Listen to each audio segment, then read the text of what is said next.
Hi, I'm Simon with AppliancePartsPros.com. Today we're going to show you how to repair your appliance. Are you ready?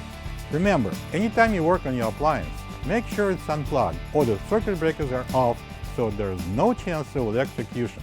In this video, we'll show you how to replace the capacitor in an LG refrigerator. It's going to be a very easy repair, should only take a few minutes to show you how to do it. For this job, we're going to need a Phillips and a flat blade screwdrivers. When you open up the package, you're going to get a new capacitor. The capacitor is located on the top of the refrigerator inside the controls compartment. It assists the compressor in running. If the compressor won't run, check the capacitor and replace it if needed. To get to the part, we need to climb up to the top of the fridge. So here we are, and this is the cover plate we need to remove. For that purpose, I'm using a Phillips screwdriver. You take out these 5 screws.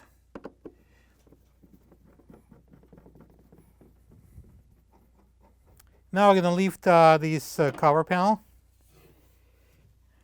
and we can remove it. So this is the capacitor we are replacing. I'm going to pull it out of this holder,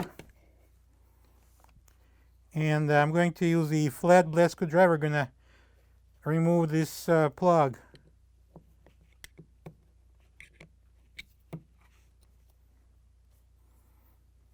This is the old capacitor next to the new one. If you don't have this part, you can get it from AppliancePartsPros.com. So we're going to install the new capacitor now. I'm going to start with plugging it in.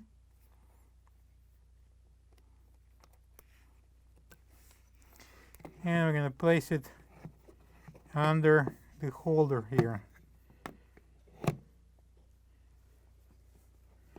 Now we're going to install the top. We're going to place it on. And we're going to match the holes. And now we're going to secure this cover with 5 Phillips screws. I'm using a Phillips screwdriver. All right, we're done. Plug the fridge back in and make sure it's cooling. Thank you for being a part of another successful repair brought to you by AppliancePartsPros.com. For any of your future appliance repair projects, please check out our other videos available on our site, on Facebook, on YouTube, and on Instagram.